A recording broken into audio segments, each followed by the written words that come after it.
I wish I could go back to where I didn't know anything, because when you Yeah. know something, that's when these limits are placed on you.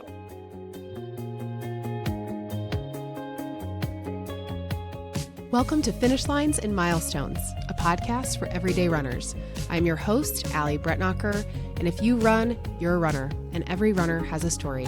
Join me each week as I share these stories and we celebrate finish lines and milestones together. This week's episode is brought to you by Hug, H-U-U-G. Ladies, these are the only bras I own outside of sports bras, and that's not even an exaggeration. I have been using them for years. It is the world's only dryer-safe bra.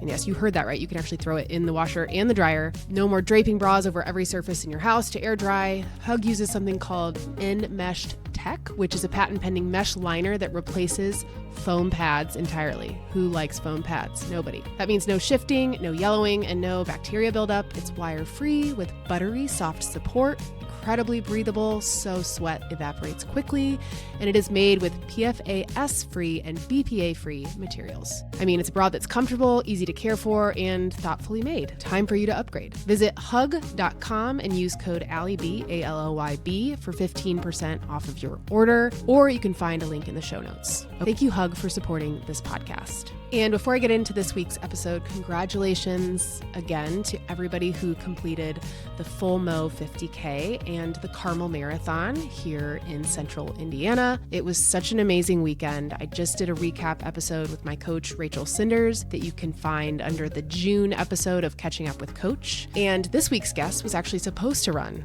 the Carmel Marathon. Whitney Heins is the founder of the Mother Runners, a community and resource hub for running moms, and the host of the Mother Runners podcast. She's also a UESCA-certified running coach and a mom of 2 human kids and soon to be 4 golden retrievers. Whitney and I were actually on each other's podcasts recently. I was on hers, and so this is a full circle moment getting to have Whitney on this podcast. We talk about that marathon pivot from Carmel to the Kentucky Derby Marathon. We talk about her dad, who ran the Marine Corps Marathon every year and is the reason she's a runner, the injury cycle she spent years stuck in and how she finally got out of it, the mental baggage she carried around, tying her self-worth to her race times, and what it was really like to be a one-woman band TV journalist chasing manhunts and heels. She is so fun. She is so wise. She's going to be back in Indianapolis in November for the Monumental Marathon in the fall, and I know you're really going to love this episode with Whitney. All right, hello and welcome to Whitney Heins. Welcome to myself. I am so happy to be here chatting with you, Allie, always. This is so fun. I'm so excited. I'm going to make it really boring. No, I'm just kidding. Yeah, right. Not possible. I mean, based on our just pre-record conversations, you and I could chat for forever. Yeah. And you were so kind to have me on your podcast, the Mother Runners podcast recently, which was really fun. And so I can't wait to, now turn the mic on you and I get to ask you all the questions. Yeah. You can make fun of my state because I feel like Indiana made a few jokes about corn and True. But I mean, we had that coming a little bit, but I'm trying to see, like, what would I say about Tennessee? Yeah. Seems cool. I don't know what to say bad about Tennessee. It is a cool state. I have come to love it very much. I mean, I'm not from here, but I do love it. And now every once in a while, I'll stumble upon a reel or something on Instagram. And I'm like, that's beautiful with the lakes and the rolling hills and lush green. I'm like, oh, wait, this is where I live. This is East Tennessee. So anyways. Ooh, funny. Yeah. Well, okay. Yeah. So random. I just watched an episode on Netflix of the worst, what is it called? Worst ex ever. And it was based in Knoxville. So you have to go watch it. What? Okay. That's a side note. Is this a dark show or what is this? Yeah, it's kind of dark. It's about people's exes who end up being like really nuts, like real nuts. Sometimes murders, sometimes just, some abuse, but it's crazy. It's one of those like real crime. And it was a happened in, see, now you're very subliminally making fun of my state. Right now I'm like, oh, you want to talk about Indiana? Well, I just watched an episode about Knoxville where this guy was a total psycho. So anyway. Who do I need to be on the lookout for? Yeah, I don't know. I think, he's in jail at least till 2040. So we're good for a while. This so much. Okay, that's not what I intended. But sorry. Okay. My No, fault. it's not your fault at all. I brought it because I was like, "What do I know about Knoxville?" That's now top of my mind. So, how did you end up in Knoxville? Where were you from originally? I moved around quite a bit as a kid, but I landed here for a TV news job. Okay, that's so Yes. cool. And they call Knoxville the couch city because people come not intending to stay and then they get comfortable and they end up staying, which is exactly what happened to me. And my parents actually ended up moving here because my siblings, one's in Chicago and one is in Cleveland, Ohio. And I think they wanted to be south where the weather is nicer. Yeah, makes Yeah. sense. Yeah. Okay. Yeah. So Yeah, I lived TV in Indiana for a year because I went to IU for a year. I grew up that's right. Chicago. So I've moved around a lot, but I do love Tennessee. Well, I've never been to Knoxville, and now that you've described the lakes and rolling hills, I need to put that on my list. It would be a nice place to visit for sure. Okay, well, Well, you have a place to stay as long as you're good. I know you have a beautiful, adorable golden doodle. We have lots of dogs and chaos, but you're welcome to stay here amongst our dog. chaos. I'm glad you brought up the dogs because are there 4 of them yet, or is that still coming? I love Is that people know that it's coming. It's We pick her up in a few weeks. So yes, we have Okay. 3 young golden retrievers and we're adding a 4th to our collection so that we have all the colors. Yeah, so it's funny, you have more dogs than human children, which I Yes. just love. It's so great. They're so cute. Yeah, there's a lot of pluses to it, I think, as a parent, because I mean, I cannot do it all by myself. So I have to have the kids help me. And I think it teaches them a lot of sympathy and empathy. And the dogs get into trouble a lot. I mean, last weekend they found a first aid kit and ate one of those instant cold packs. And so they're learning Right. how to act in situations like that or how not to act. So I just feel like there's a lot of little lessons that you wouldn't think about when you're taking care of so many little. I mean, this is the life that we chose. We love them. They bring a lot of joy. Yeah. I mean, okay, so is your oldest one older than your oldest kid? Like, have you had those dogs longer than you've had your children, or did they all come after? So we had 2 older dogs, and our golden doodle was 16. She passed away right before Christmas. And so our Okay. 2 older dogs, they shattered our hearts. And so the way that we are helping with the grief, there's one behind me right now, is now we're just collecting them. So Yeah. the 3 that we have now are 2 are younger. And because Okay. we adopted them, so we got them a little bit. They were out of the little puppy stage, and my daughter is wanted a puppy, and so we agreed, and so Okay, that. which one is that? Who's that? So this is Nikki. Oh, hey, Nikki. He's like, no, I'm out. She's out because my She. husband's coming home, so she's gonna go Ah, greet him. So it might get loud here in a minute. So it's all good. yeah, this is Yeah. this is what we're doing here in Tennessee. We're collecting 4 dogs. dogs. Yeah. Well, I think I've told you this. My dog is 12, and so we're getting close to that stage where obviously he's gonna cross the rainbow road or bridge or whatever, and I'm not ready for that. And I really want a puppy, but I'm not winning that argument. Oh, So you're not. Your husband is no. not. No, I mean, it is a tough time to have a puppy, but I mean, we'd figure it out. Doug would show him the ropes. So, yeah, it'd Wait, be your great. dog's name is Doug? Yes, Doug. Oh my gosh, Mhm. I love human names for dogs. Yeah, me too. Nikki's really cute. I love that. That was her. She was supposed to be Greta, but when we got her, they were like, her name is Nikki. And Oh, so I said, okay, she's really? Nikki. Yeah, fair enough. Doug the doodle, the Yep. doodle dog. I call him Designer Doug because, He's a he's not adopted. He is straight from the breeder. Designer Doug. Okay. Yeah. All right. Dogs. Oh, I just love that you love dogs so much. Do any of them run with you, by the way? Yeah, I take 2 of them, well, one at a time on my easy days. They're good runners. Okay. Nikki, she's looks like a designer dog. I mean, if you put in Chat GPT, show me a golden retriever, they would show you Nikki. She's like, I'm too good for running. She does not do it. I Like just want to look nothing. pretty. Yeah. Mm. So, congratulations on making such a great pivot for your marathon. Because if Thank anybody you. listened to our episode on your podcast, they will have heard, or if they follow you, they know that you were training for the Carmel Marathon, which got moved a whole 6 weeks. Hmm. So, but you pulled an audible and ran the Kentucky Derby Marathon. So, walk us through that whole journey. Well, I'm disappointed that I didn't get to meet you in real life I because that was know. part of the plan, and you were going to help me get past mile 20 and not have my legs die. um, which they did do in Louisville or Louisville, however you say it. But People from Tennessee probably say Louisville. I don't know. Louisville. I know. I kept saying Louisville because I thought that's how you were. If you're from the town, that's how you say it. My husband was like, I don't think that's right. I don't But we know. also disagreed over how to say Carmel because people want to say Carmel. Oh yeah, it's Carmel, not That's what I Carmel. said. Yeah. He Yeah. also disagreed with me, so I'll have to tell him he was wrong. Yeah, wrong. There you go. So yeah, I was very much looking forward to running Carmel because I ran my PR there 3 years ago and then had a long layoff for a labral tear. And yeah, the 2 days beforehand, 3 days beforehand, they canceled it or they postponed it 6 weeks for storms, potential storms. And looking at your Instagram videos from that morning of an epic downpour, I am glad I was not running in that. It's pretty gross. Yeah, Yeah. I would not have wanted to run in that. I'd rather push it back a week.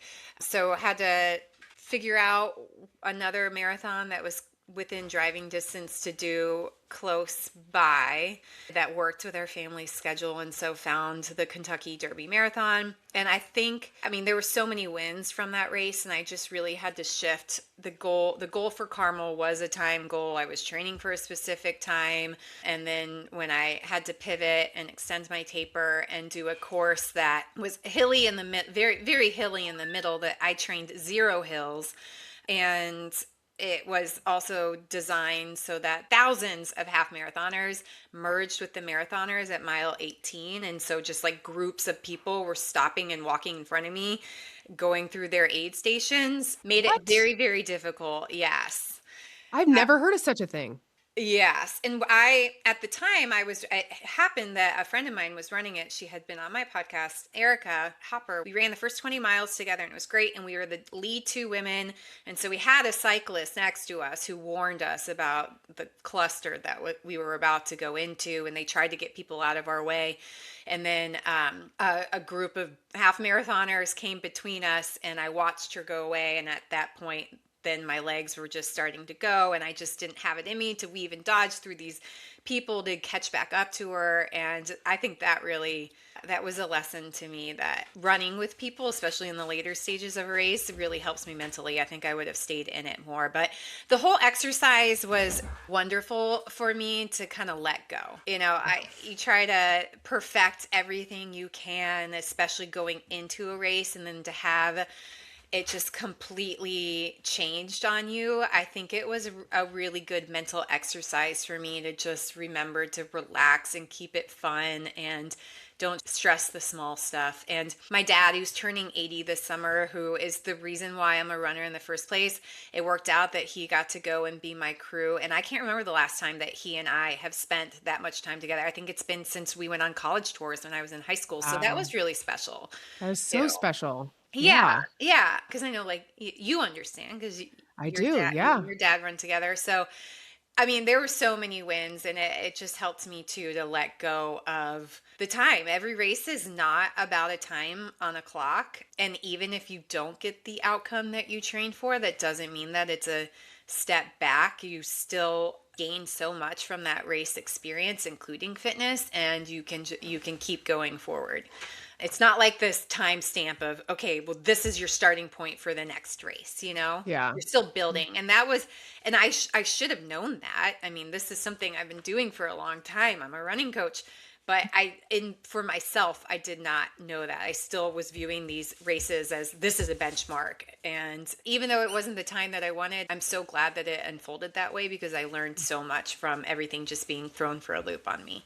Well, it's such a good example of how you can take something that was really in the moment probably so disappointing and frustrating and like turning it into something positive. I think sometimes that's really hard to do. People just sit in the suck and just, woe is me. But I mean, how else are you going to move forward and improve unless you can change it like that? Yeah. When you found out, did I tell you? I can't remember if I accidentally told you or not. You told me right after I saw it. Okay.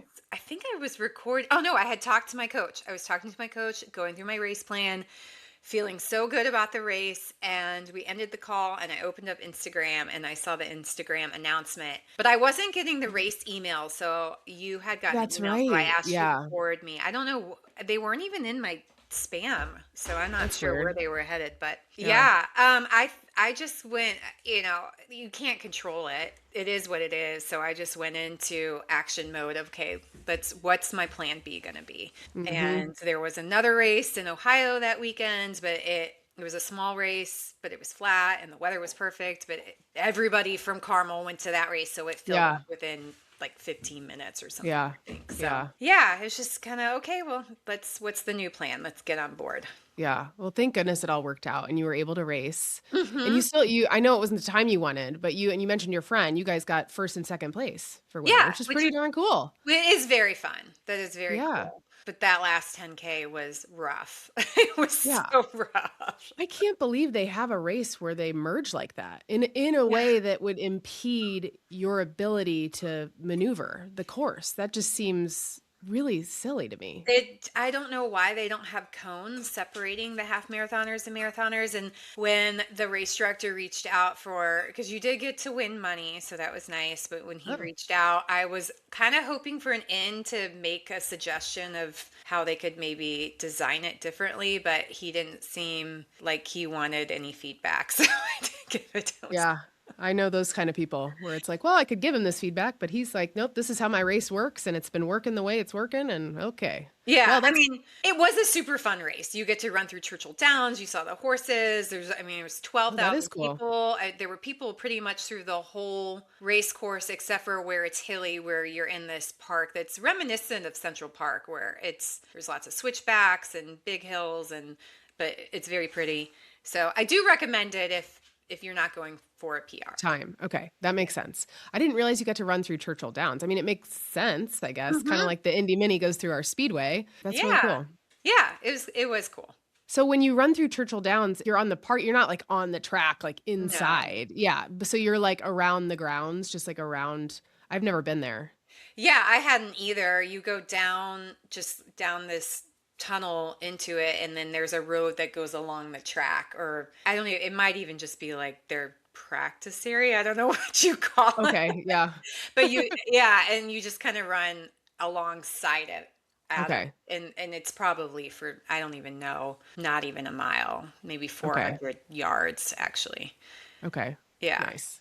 But it was cool. Cool. And you've been running, Whitney, since you were 6, like your Mhm. whole entire life. It's been a part of my life since I was 6. My dad would run the Marine Corps Marathon every year, and so he would get us up to run with him. He'd come into our rooms and throw clothes at us and say, like, dress warmly.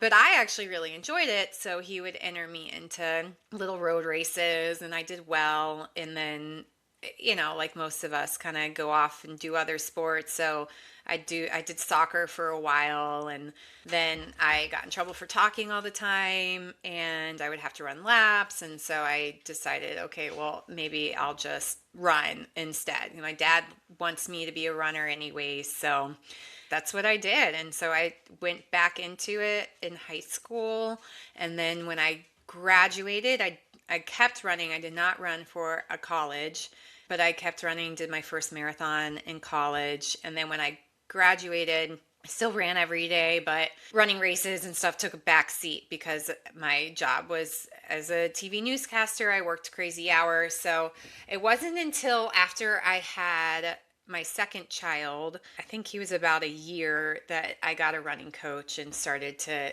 kind of figure out what I was doing. Yeah. Before then, it was the Hal Higdon, Jeff Galloway plans. I did ridiculous stuff where I think I told you I ran 30 miles as a training run in college because I didn't know. I Yeah. was like, you should run further than the race, so why not? So, yeah, that's when I kind of took it more seriously and Yeah. knew to do workouts and long runs and that sort of thing. Yeah. Oh gosh. So I want to go back to your dad for a second too, in the Marine Corps Marathon, because that was ended up being your first marathon. Was at Marine Yes, Corps, correct? that is correct. Okay. And so he was a Marine, and is Mhm. that why you said you kind of moved around a lot? I'm assuming as being part of a military family. You would think, but no, he was actually done, and it was for his job. He was in Oh, corporate interesting. America. Yeah, so we moved Okay. around. Every time he'd get a new position or a promotion, we'd move. Okay. And is he still running at 80? You would hope so. He was running on a treadmill. Gosh, how old would he have been? Maybe 60. and somebody hit an exercise ball and it hit the treadmill and Mm. stopped it abruptly, and he fell off and it just completely obliterated his knee. So he cannot run anymore, but he does work out every day. He picked up Krav Maga Wow. 9 years ago, because he picked it up when they moved here right when my son Cal was born, and he could tell he was being, in his words, that he was becoming a soft target, and so he picked up Krav Maga, and now he's like, I mean, he's badass at it, and I I mean, love it. it's insane. It's so cool, and I think it's so cool that he picked up this new sport, for lack of Yeah. a better term, at 71 and just Yes. went all Yeah. in. And I just think that that's so awesome to just show that, like, age is just a number, and we can keep learning and Amen. growing and being active, and we don't have to become more sedentary the older we become. So yeah, he does not. And it's so funny because when he ran marathons, it's so different than how it is now. I mean, they didn't have super shoes, they didn't have gels. He was running in Yeah. a cotton t-shirt, Mm. Yep. so Yep. different. Yeah. Absolutely. I cannot believe the end of his running career was because of an exercise ball at a gym. That is crazy story. It Poor really guy. is. I know. Really traumatizing. Yeah. I know, and his story too is like, he was never supposed to run again because he was in Vietnam. He was very badly wounded, and he was at Bethesda Naval Hospital for a long time, and the doctor that was at the hospital said, "You'll never be able to run again. I don't know if you'll be able to walk again." And then I think the first year he ran Marine Corps, it might have been when Ronald Reagan was shot, and it happened to be the same doctor. And there he was, and my dad's in DC, or it might have been the same year. But it's around that time, and he saw him on TV, and here he is training and going on to run a marathon when he was never supposed to run again, and he sees the same doctor. So I don't know.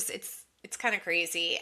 And it's like, I know this stuff, but I forget it. And so I do relish the opportunity that he and I got to catch up and go down memory lane too during this race. So it was a cool experience for, and I Yeah. mean, I guess, I could have run like a 10-hour marathon, but it'd still be worth it because I got to spend that time with him. Yeah, it's so special. I think I told you, yeah, on our episode together. It's like I've spent some time with my dad because of running, and it is really special. You don't really think about the fact you're like, wow, when's the last time we actually, hung out for a weekend together? It's Oh crazy to yeah. think. Yeah, it just doesn't happen. Well, no, because it's So, all about the kids when you become yeah, a of parent. course. Yeah. Absolutely.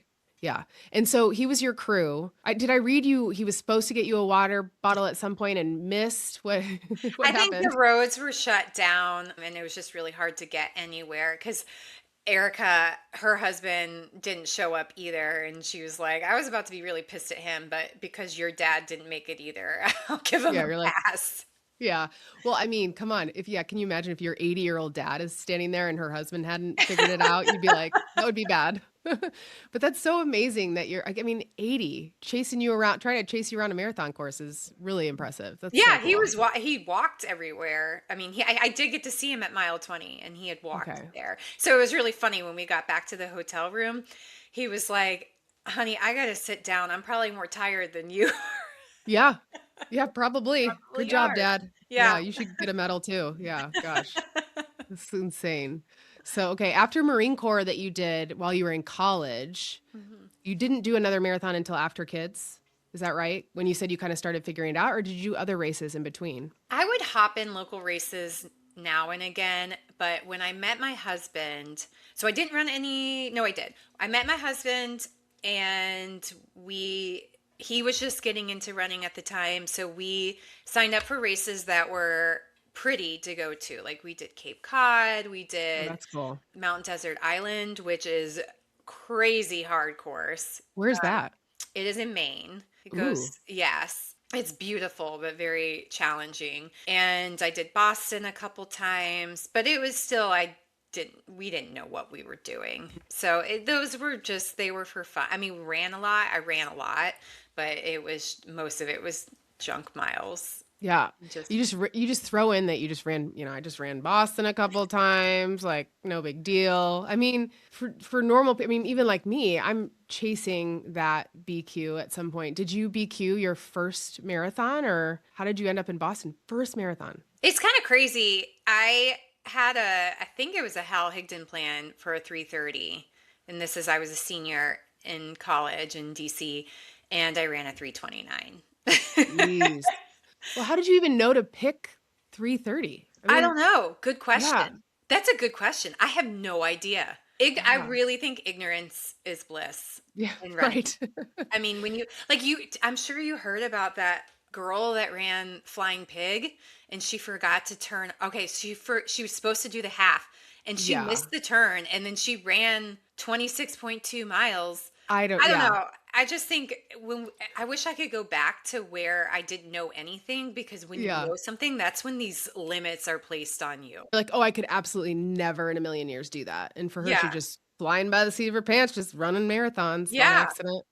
That's crazy to me. I just can't even fathom that. Yeah. Oh, to be young. How I Oh, I forget how old know. how old was she? I She looked forget. young. I want Looked to say super she's young. probably mid low 20s maybe. Yeah. So did you and your husband get to go to Boston together? Did you experience that together? That's We really cool. did. It was kind of fun. So we went one year and my parents were up there and my husband at the time, he ran, but he was a bigger guy. He was into lifting weights. And he said to my dad, I want to qualify for Boston. And my dad looked at him and said, a guy your size, he could never qualify. And so Jake stopped lifting weights and he started running. And sure enough, he qualified later that year. Later that year, Yeah, and so then we ran it, and I don't remember the years. When was the bombing? 2014? 2013, 2013. right? We ran it the year before the bombing, I think. Yeah. Um, That's a good one. yeah. And so then we got to run it following year, maybe Yeah. 2 years later. I think it was the following year. The cutoff date was different. Things have changed so much. I think he had to get a Mhm. 3:10 and he ran a 3:06. No. I think I don't remember, but he just made it and he passed out. And my dad was there. I had to work because I was in TV news, and it was like you had to be dying to get a day off. And Mm. my dad was there, and he told him, he was like, you better hustle. You're about to not make it. And he yelled out this scream and he charged through the finish line, and then he collapsed and ended up in the medical tent. And that's how you leave it all out there. Right. He and I have had kind of heated discussions where he's kind of like, Whitney, you haven't tried your hardest until you pass out at a finish line and end up in a medical tent. Yeah, you're I'm like, like, I don't "Well, know. yeah." I mean, the whole, like, PR or ER concept, like, I totally get and appreciate, but you're like, "But I don't really wanna go to the ER." I mean, I've never heard that PR or yeah, ER. I heard that first from my friend Eileen, who is, like, such a badass. So I'm like, "Man, yeah, she's just, like, pushing it to the limit." Because yeah, I've been in the medical tent before after a Mm. race, but it's more like I just couldn't catch my breath. I was overwhelmed, I think, more so than, like, actual truly needing, like, actual medical attention. So, yeah. Anyway, I that's ended up in one in Bar Harbor, Maine with a torn hamstring and a hypothermia. So cool. Yeah, you needed to go. Yeah. yeah, like when I say that race was tough, it was tough. It's Hypo beautiful, but Whitney, hypothermia and a torn there was hamstring. like a nor'easter or something crazy that was Oh, blowing through it. It jeez. was, yeah, yeah. Oh, Anyways, God. Okay, again, well, to that's be brutal. young, To be you young, bounce yeah, back it's from that and just keep yeah, going. yeah, wow. Okay. So, throughout your pregnancies and, like, having kids, are you just running to stay in shape at that point versus, like, you're not chasing PRs or anything like that? And then you said it was your 2nd kid was about 1 when you started to kinda get back into it? To, like, really think about it? That's when the fire was lit. Yeah, I had started running with this mom in my neighborhood who had just qualified for the Olympic trials. And so she kind of put Mhm. that dream in my heart and she said, "Well, you should be coached by my coach who I actually knew." And so that's kind of how it all started. So that was 2018. Yeah, Cal was born in 2017. That was 2018. And then I went all in 2019 and fell into an injury cycle because I decided last minute to run the Knoxville Marathon. I did well. I finished second actually behind my friend who had qualified for the trials. And my Wow. coach at the time, that was the last qualifying year for the 2020 Olympics. And he was like, well, you should try to qualify. And so we went all in and doubled my mileage. And I tore a hamstring in that build. But because I had put Mm. so much into it, I still wanted to shoot my shot in Indy.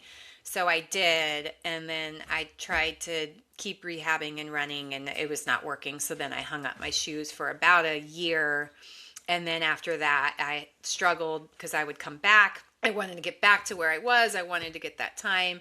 And then something else would tear. In me, it's tearing. I would tear something and then have to take another 6 months to 12 months off. So that was my running story until 2024. My last injury was 2023 Carmel, tore my labrum. 2024, I came back and spent like the whole year 2024 just running base miles, then found my coach in 2025, Nick Klistava at Running Explained, and he totally got me in my journey, and he understood the mental aspect. It wasn't just programming the appropriate workouts. He's able to call me out when I'm starting to kind of go back to my old habits. So I've been able to train and do 2 marathon cycles with him. I've never been able to healthily stack 2 cycles. So that's been incredible. So I did Chicago in the fall, and that one was just rip the Band-Aid off. And then I did Kentucky Derby. And then I'm doing Indy, and I'll get to see you. I know. I was Yay. like, yes, I know. I think, okay. So I meant to say at the beginning, we're in the same podcast network, right? Sandy Right. Boy Yes. Productions. So for people, and so Lindsay's going to be here. And then I think Carolyn is going to be here for the Cool. Inspired Souls podcast. And so I'm like, okay, for our live show, we've got like all 4 of us. What can we do? It's going to be, although you're going to be running a marathon, so we won't, but it'll be after the marathon. So Will it be after? Okay. yeah. Yeah, it'll be a celebration event. That's what we did last year, which worked out really nicely. Because That's then so much people better. aren't stressed, like the race is done. Let's celebrate if you're still standing. And yeah. Oh, So that's so awesome. Okay, exciting. good. Yes, Yes. I'm so excited. I didn't know that all 4 of us were going to be there. Yeah, at least, well, I'm pretty sure. So 5? Yeah. that's Yeah, 4. 4. 5. Like, wait a minute. I was like 1, 2. Okay. Yes. Yeah. Okay. So Indy in the fall. I mean, in Indy, we're going to sell out earlier than we ever have this year, I Yeah, think. it's I the mean, hot race. it is really, I mean, we continue to just improve, and I'm so excited for the momentum of the race to continue because it's such a good, flat, fast course. Well I'm even organized. considering, well People were organized. friendly. There's Yeah, corn. there's corn, lots of corn. Stop Sorry. it. So good. No, I told you it was during that race I got passed by somebody in corn. Yeah, it's a lot. It's a lot, the corn is. Yeah. I was going to ask you, Whitney, about, all the injury cycle that you experienced too with your previous coach.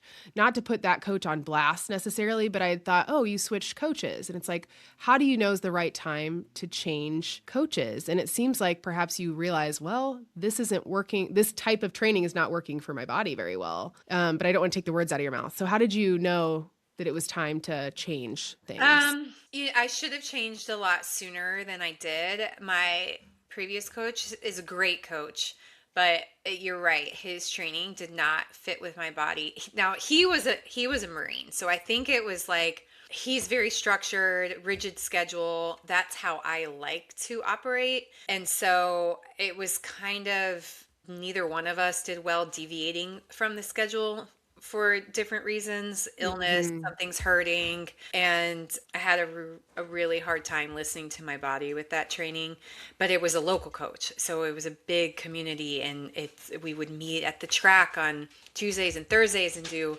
long runs when it worked with my schedule together. And so it was that final injury where I was like, okay, this is not working. This is too much for my body. I can't hack it. And for the longest time, I would beat myself up though. I was like, how can it work for other people? Why am I so weak that I'm feeling, I mean, I really feel like I was riding the red line a lot with my training. And why do I keep breaking? And so I thought it was a me problem instead of realizing that it was just this, everybody has to find their right formula, and that formula was not for me. And so I did kind of coach shop a little bit, where I had a couple of great coaches, but they were not the right one for me because I really needed somebody to understand my mental baggage. And so Nick is that for me. I need somebody. I'm a running coach, so I know every athlete's different. Some people just want the schedule and they don't need somebody to hold their hands or give them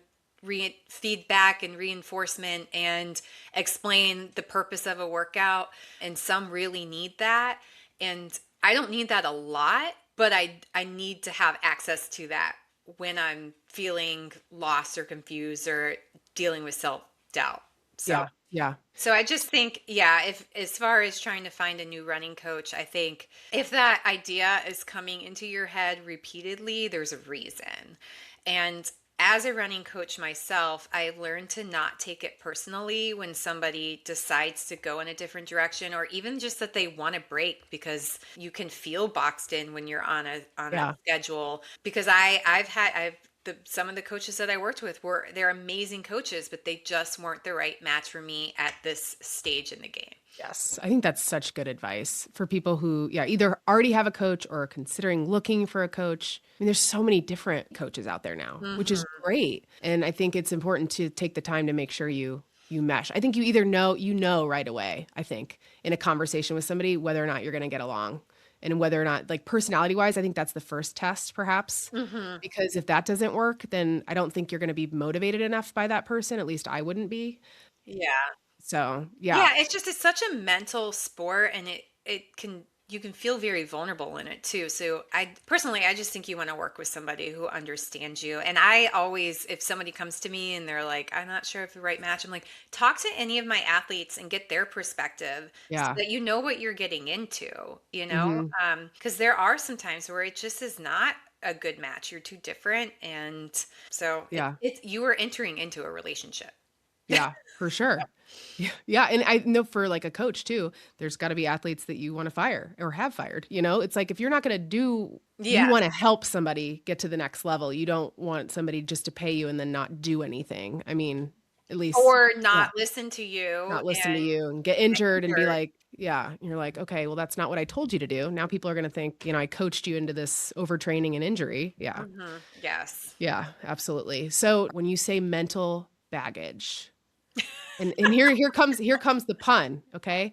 If you could unpack that a little bit for us. Ooh. You like that? But I was just thinking, well, could you help explain what you mean by that? Yeah. Okay. Buckle up, everybody. Here we go. Lay down on the couch. Quick break in the show to tell you about Batch Micromints.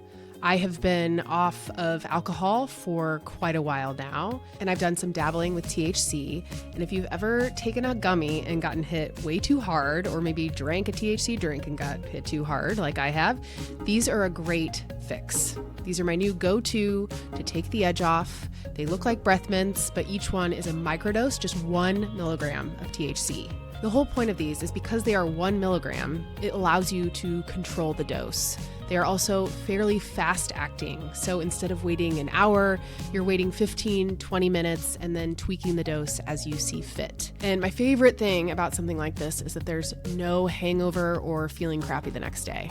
So if you've been sober curious in terms of cutting out alcohol, this is a great way to drink less and avoid hangovers. They taste good, they're minty, sugar-free, no weird hemp aftertaste. They come in a little discreet tin that looks just like breath mints. They're clean ingredients, no gluten, dairy, soy, or seed oils. And Batch makes everything in-house. It's organically grown Wisconsin hemp, and they have a 30-day happiness guarantee, which means there's really no risk in trying them. I personally just became a subscriber of their nighttime gummies that include a mix of CBD and CBN, so check those out as well. Get 30% off of your first order with Batch when you head to hellobatch.com/finish with promo code FINISH. That's hellobatch.com/finish with promo code FINISH at checkout. The 30% off is good towards subscriptions too, so you can lock in that discount on your monthly supply. Thank you to Batch for supporting this podcast. And now back to the show. Yeah.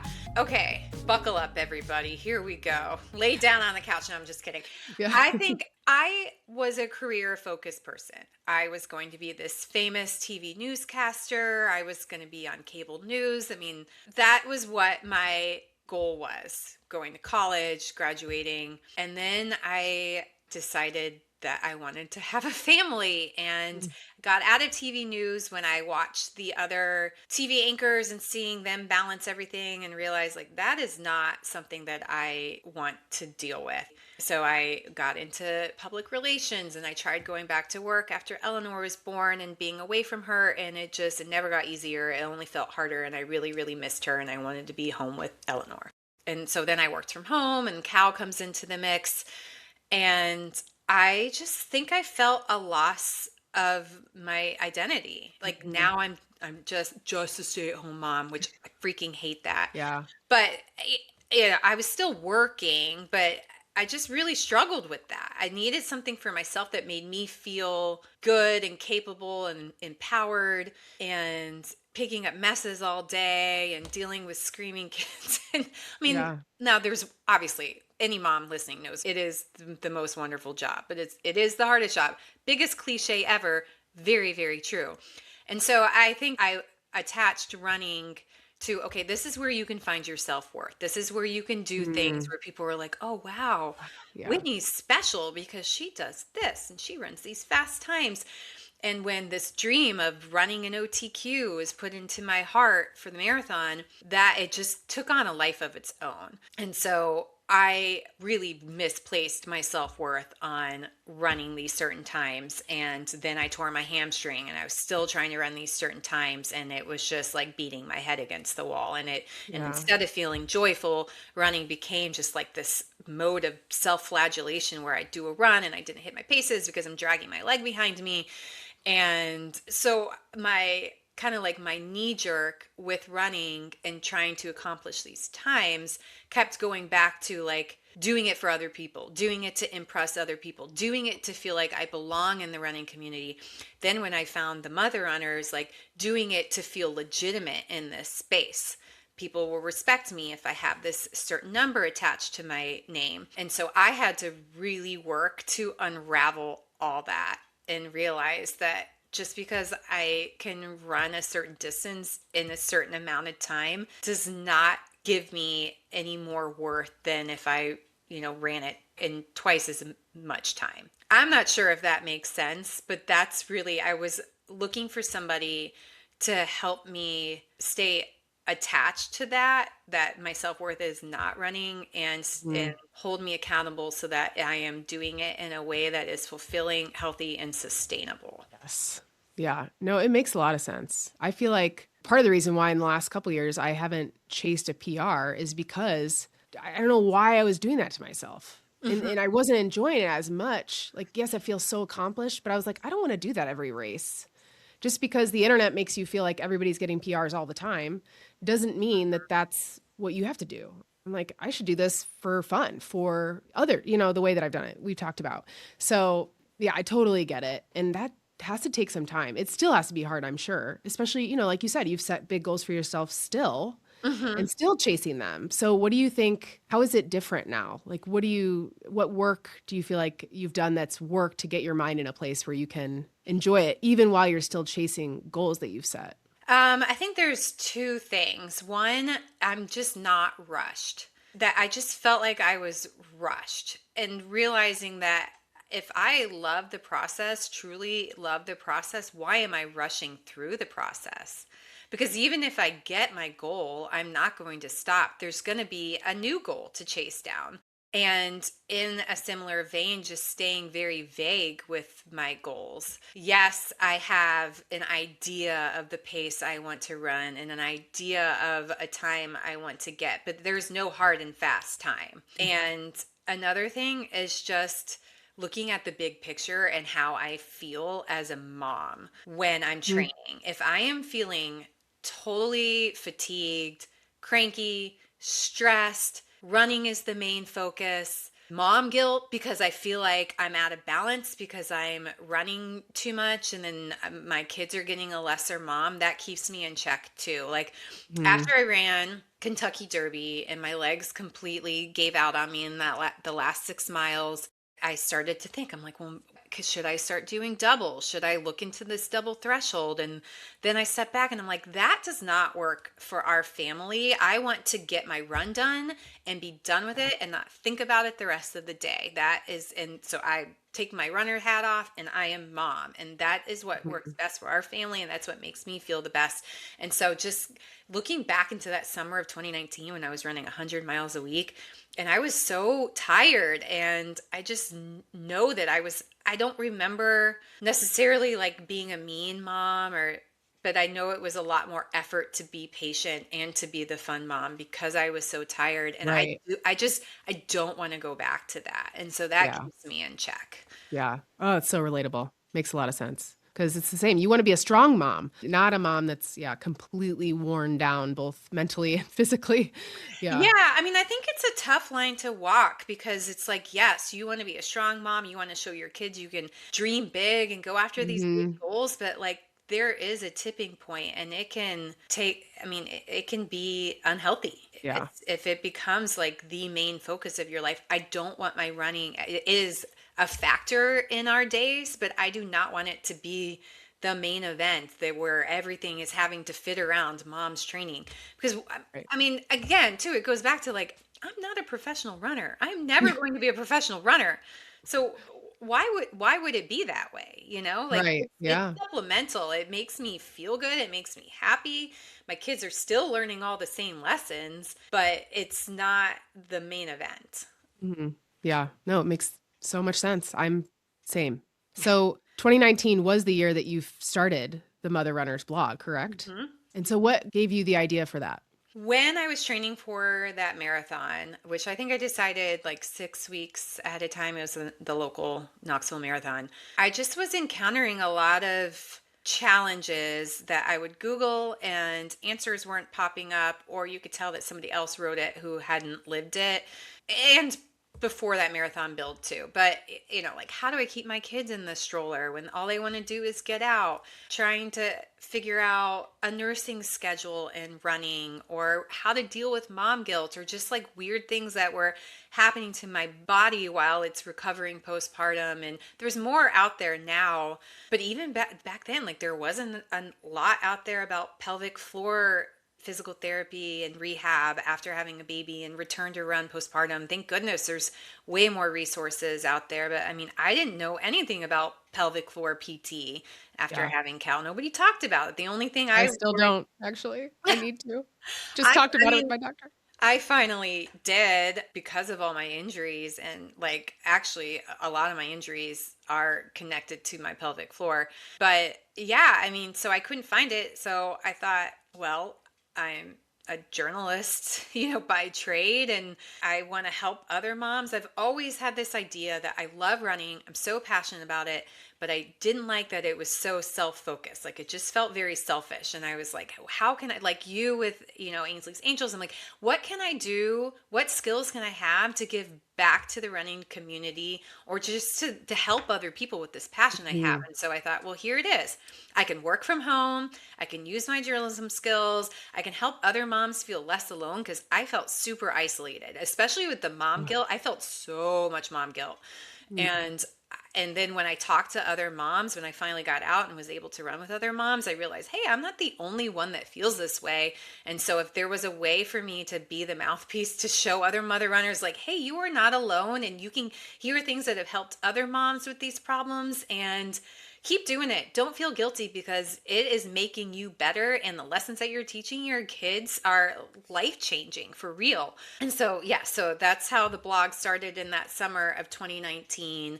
And then I think a year later, I became a running coach because I had realized that there weren't a lot of moms who were running coaches at the time. And with my running coach, when I told him Cal was up all night because he was sick, his question to me would be like, well, are you sick? You could still go do your tempo, like there was not a lot of understanding of what mom life was like. So I thought, okay, well, I will get certified and I will fill that void. And then it's evolved into an online community and then I started my podcast. I had hosted another podcast for somebody else. There was a running website called Runner Click, and I hosted a podcast called The Passionate Runner for a while. And I started my own podcast this last fall because the blog had kind of Google changed its algorithm and now everybody's using AI, it pushed it down, it pulls the AI snippets and it also prioritizes the big advertisers. And so single author blogs just really got pushed down. So it was hard. Nobody was really reading my stuff anymore. And I thought, Yeah. Can you give people a sense of like the numbers of what, like the percentage doesn't have to be actual like numbers, but because that was crushing Oh, yeah. I mean, I I think mean, I have like 10% of the audience oh, that I used to have. Yes. And I yeah. did everything. I took almost 2 years trying I mean, I rewrote everything on my site. I mean, I redid my site. I hired all these experts to try to, because there Oh, was a time where it was runner's world and the mother runners, anything yeah. related to motherhood and running, pregnant, running while pregnant, postpartum, running with a stroller. So I really tried, and then I just threw in the towel and was like, okay, how can I meet people where they're at? Well, moms are Mm. busy. Lots of times they're running alone. So why wouldn't I do a podcast? Especially since I love talking to people like you and sharing their stories. And so that's how I started the podcast. So all that stuff is still online, and it's still I think it's a great resource, but I rarely write any new content anymore. So Yeah. That's so crazy that something like that can happen. it really what it happened. Oh, it literally happened overnight. It was like October 19th, 2023 or something like that, Yeah. where I looked in my Google Analytics and it had just tanked. I was like, oh my, what the heck Like, happened? oh, you're like, I'm sure it's just a fluke. It'll come back. And then it's Yeah. like, no, And then actually, it was nice, not nice, but it was validating talking to other bloggers where it had happened to everybody. yeah. It's like, Yeah. okay. So nuts. Yeah. At what point, Whitney, did you start your Instagram account? At the same time, summer of 2019.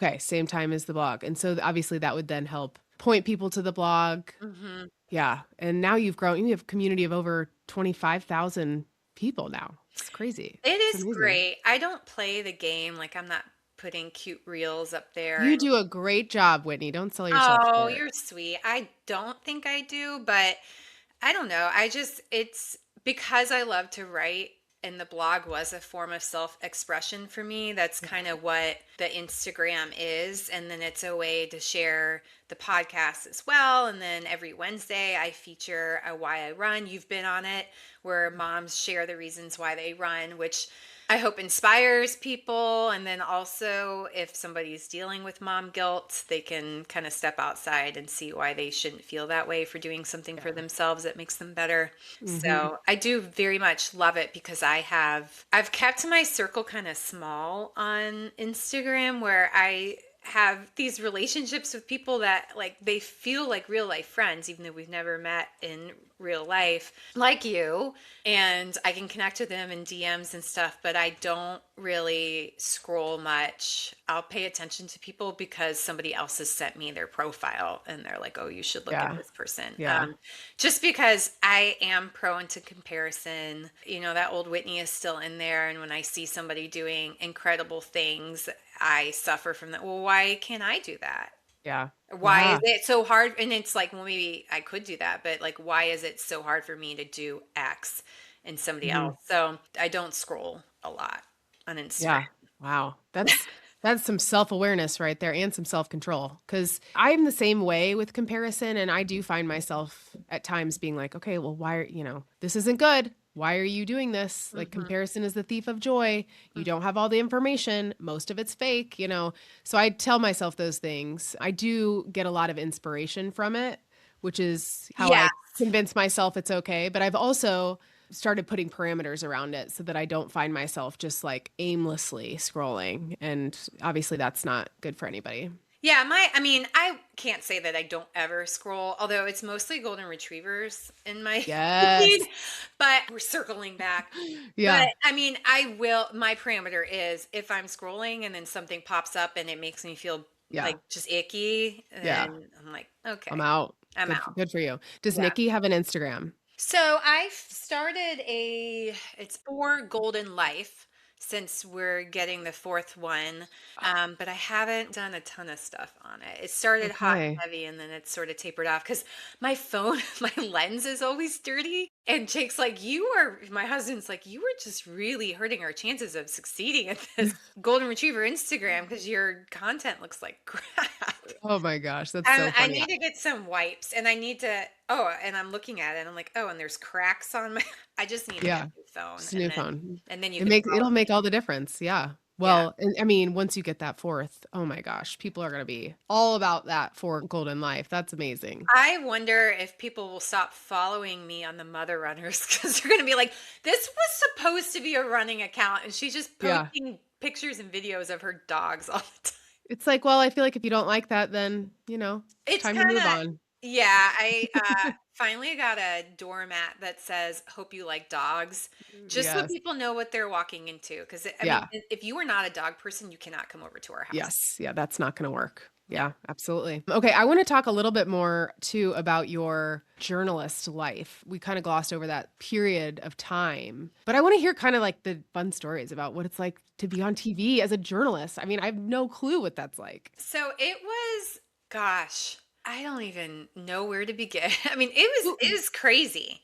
who's It your idol? Like, who did you say, "I wanna be that type of, like, newscaster"? Was there a specific one that you, like, so idolized? Yeah, Robin Mead did headline news, and I Okay. loved watching her, and I actually randomly got to meet her when I was at like a concert in downtown Atlanta or something. Oh, that's crazy. Yeah, because she's just really fun and bubbly, and she did the morning news, and I did the morning news.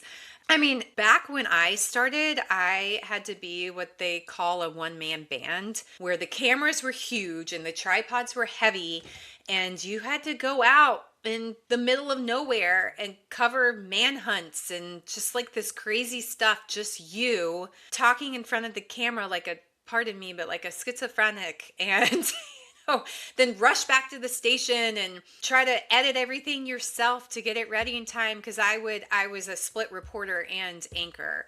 So Wild. like when I first got into it, I would go to work sometimes at like 10 p.m. or midnight, and I would produce the morning show. Then I would anchor the morning show. Then we'd do the cut-ins after, where the local news cuts into the, Today show. I was not NBC, so it was like CBS This Morning and then whatever ABC was. We were actually three stations. We were Fox, CBS, and ABC, so I had to do all those three. And then I would go out and report and put together a story for the noon show. And yeah, so that was what it was like when I lived in Charlottesville, Virginia. And then I moved to Knoxville, and I anchored the weekend morning news, and then I reported during the week. And yeah, I mean, sometimes it was really cool because you're doing sit downs with the governor. And then other times I remember covering a manhunt, and I went into somebody's trailer to talk to her. I would think it was a neighbor or something. And I started looking around, and I just see that there's mounds of poop everywhere. And then like 18 chihuahuas just come out from underneath the couch. I mean, it was crazy stuff like that. But I also covered I covered heartwarming stories, but I covered a Mm, lot of just really tragic, awful, disturbing things. yeah. And I had the foresight to know that I would not be able to compartmentalize that stuff as a mom. Yeah.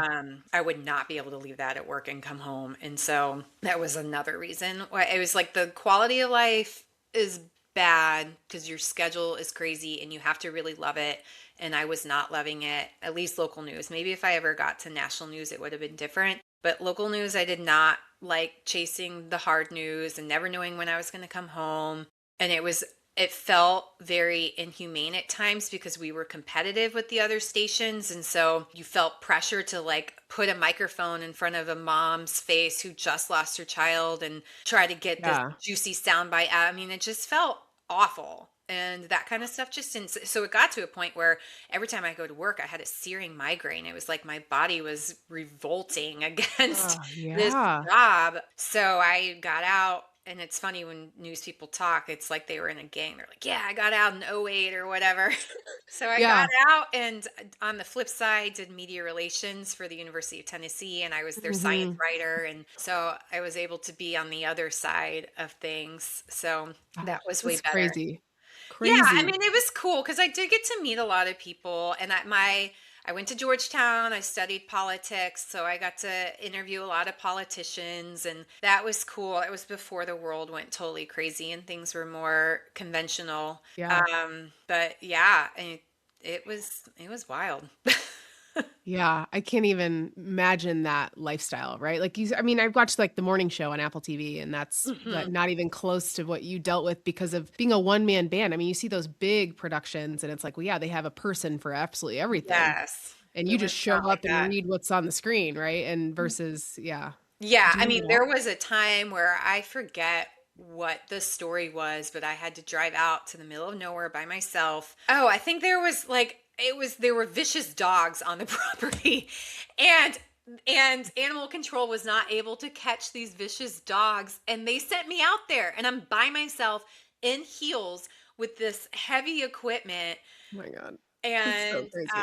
trying to get videos and talk to neighbors about these vicious Vicious dogs. dogs. And I think there was one. I think it was on a chain. It ended up being on a chain, but it's like I pull up to this trailer in the middle of nowhere and there's all these like liquor boxes everywhere, and broken down cars. Yeah, it's Yeah. just crazy stuff. I don't know if it's like Crazy. that I don't think it's quite like that anymore, I don't but know. I don't watch the local news a ton. Sometimes I'll flip on the Today Show in the morning, but yeah, I don't watch as much of it, which I think to your point is, things have obviously changed over the years too, in terms of the number of jobs probably that are even available, mhm. like what you had dreamed of. Yeah. Yeah, it's a lot different. Like Knoxville used to be a mid-sized market where you'd have to go through a couple jobs to land here, and now it's people right out of college come Wow. here. So Yeah. the money in local news is less now, and so I think the quality has Yeah. suffered. Yeah. But So at what point did you get your MBA? I got a graduate degree in PR actually PR. Okay. from UT. It worked out really great because I worked at UT. So I Ah, got to go for free. oh, So that's I did awesome. that and I graduated 3 months before Eleanor was born. So it worked out great. Wow. And Yeah. then that's incredible. Mhm. Well, I feel like a lot of what, you had to do as a journalist and all the one man band, like how much did that prepare you to be a podcast host? My goodness. It's funny because I was Yeah. scared to do it on my own. I was like, I don't know how to figure this out. So, Yeah. because I mean, technology changes so much. So it was a whole Yeah. new world that I didn't know about. But we learn, figure it Yes. out. Yes. It's a Yeah. learning curve. I'm still learning, but I Yeah. feel like I'm getting into a groove now. It's taking me a lot less time to prepare and edit and upload things than it did. So, Yeah. I think that, and then something will come along and I'll spend like all this time trying to fix something. And then I'm like, gosh darn it. I was just getting in a groove of where this was going quickly.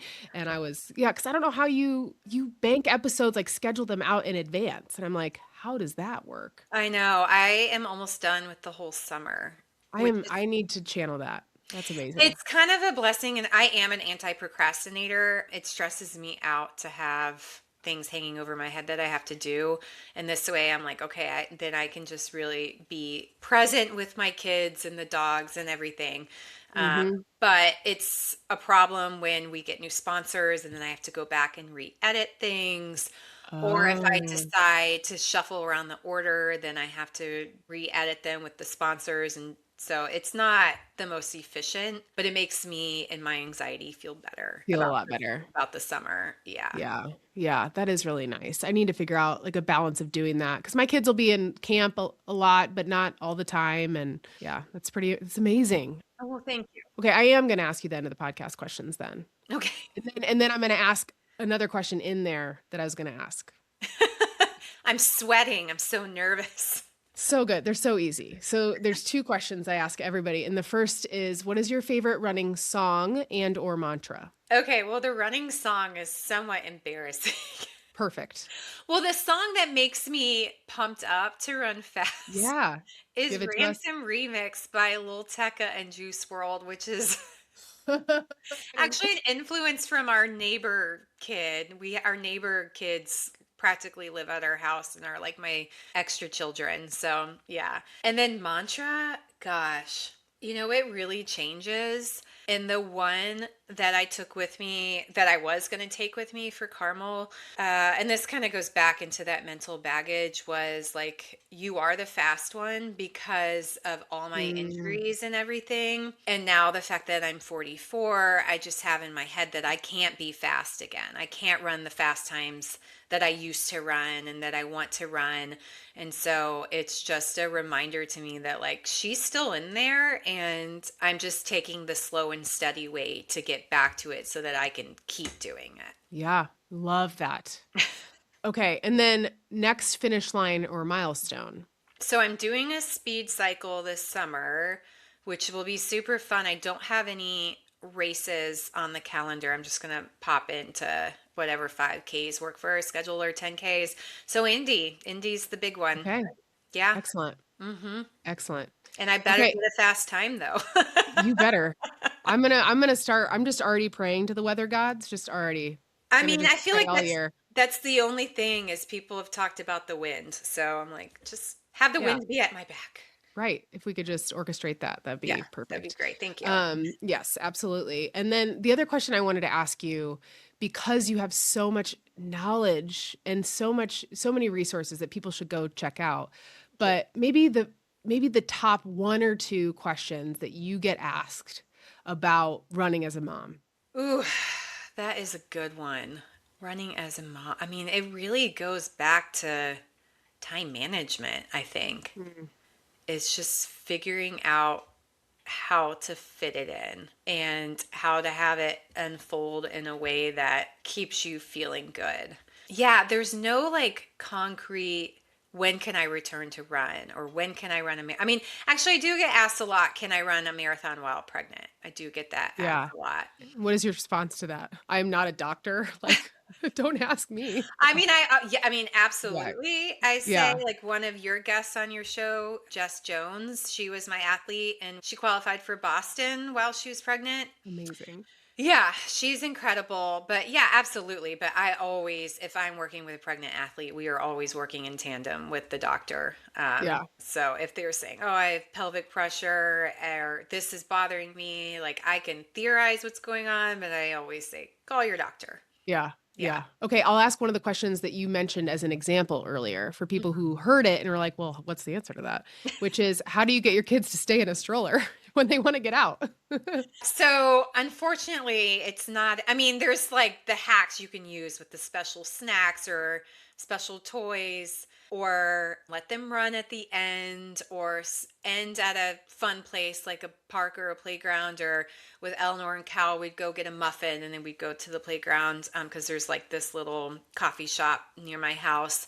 But really, it's check the expectations at the door. When you go out, you're spending time together. You're have a time goal, not a mileage goal. Do it by effort. It's more about them than it is about you. And so don't go out there thinking, okay, I got to hammer 8 miles with them in the stroller. That's Yeah. just not realistic and is setting you up for failure. So Yeah.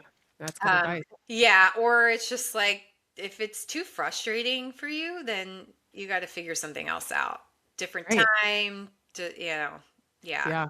Yeah. Yeah. Hiring sitter or something like that. I've heard you talk about. Yeah. Yeah, that because Eleanor, she learned to walk at 9 months, which is just crazy. No. Yeah, I know. And great. so as soon as she learned to walk, like that was it. She did not want to sit in the stroller. So obviously we try to go when she'd be sleeping. Like we'd go first thing in the morning before I'd have to go to work, and that would be like her second nap. Like first thing in the morning. Well, let's see. She would get up, and then I'd get ready, and then I don't know how it's all a blur. But Yeah. anyways, it was like she would nap or she'd Yeah. have an early wake up and I'd be like, okay, we'll go. And then she'd fall asleep. And so that Yeah. worked out well. Obviously Yeah. timing it with naps, but sometimes they don't sleep in the stroller. Right. You can So- try your best. You're like, you're really tired right now. You're going to fall asleep. And then they don't. Yeah. Yep. Best Yeah. laid plans. Yeah. Always. Yeah. Well, if people don't follow you, they need to go follow you at the Mother Runners. You are sharing such wonderful stories, such inspiring stories of other mothers, and obviously have tons of great resources on your blog that is still out there. So anything else that you want to share that I didn't ask you about? No, before we I'm just say so goodbye? grateful for the time to ramble with you. No, I love it. I mean, It's so good. you asked me questions that nobody's ever asked me before, so it's been fun to go down memory lane. So I'm just really grateful for your interest and for your time and everything that you're doing to lift up the everyday runners in the community. So thank you for being you. Oh, thanks. All right. Well, and thank you to everybody who listened, and happy running. Happy running. Thanks, Allie. If there is one thing you do after this show, head to the show notes and sign up for Finish Lines and Milestones podcast weekly emails that I send every Friday.